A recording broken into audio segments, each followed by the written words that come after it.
Hello everyone, my name is Phoebe, and today I'll be diving into the captivating world of true crime podcasts and exploring the media influence of Stephanie Sue's The Rotten Mango podcast. And in this analysis, we'll be examining how Stephanie succeeds in engaging, educating, and empathizing with her audience. The Rotten Mango podcast, led by the YouTuber Stephanie Sue, is a remarkable addition to the true crime podcast genre.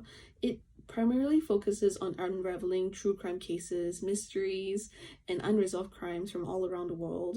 While the central theme revolves around criminal behavior, victims, and the criminal justice system, the podcast also transcends these boundaries.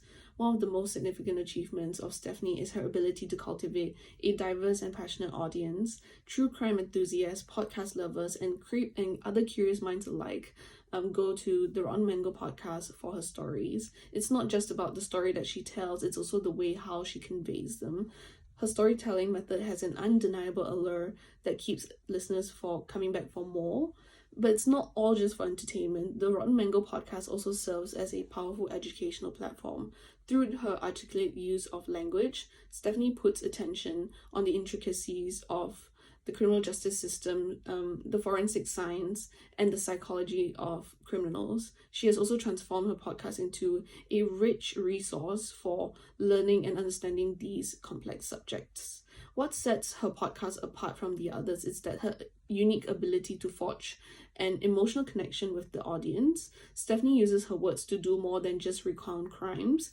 She conveys empathy as well. Her words express deep compassion for victims and their families, allowing listeners to feel the emotional weight of these tragic stories. The Rotten Mango podcast goes beyond just from storytelling. It delves into social meaning as well. It provokes thought, introspection, and encouraging us to contemplate our own sense of awareness, morality, and safety. It sparks essential questions about crime and justice in society. Empathy and compassion are at core of the podcast theme. Stephanie provides a platform for empathy, encouraging listeners to consider the experiences of those affected by the crime. Her ability to convey these emotions through language is what makes the podcast deeply moving.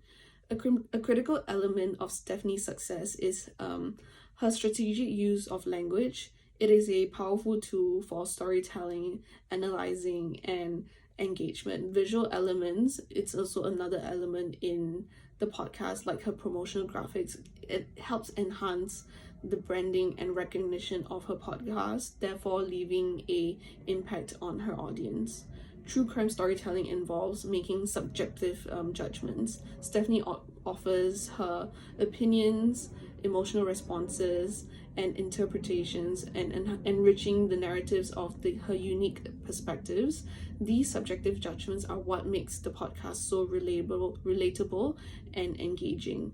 Though another one of this point is that this may not be the central theme, but metaphors and political language can occasionally find their way into her podcast, and this enhances storytelling and providing context to the cases that she discusses in her podcast. They add layers to the narratives, therefore they help us better understand the stories that are being told.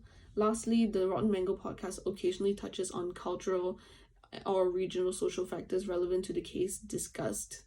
These factors add depth to the narratives and therefore provide a broader understanding of the stories within their cultural and historical context. In conclusion, Stephanie Sue's Rotten Mango podcast is a testament to powerful of engaging storytelling, thought-provoking analysis, and compassionate discussion. Her media influence reaches far beyond of true crime, offering a blend of entertaining, education, and empathy that keeps the audience captivated and deeply connected. Thank you for listening.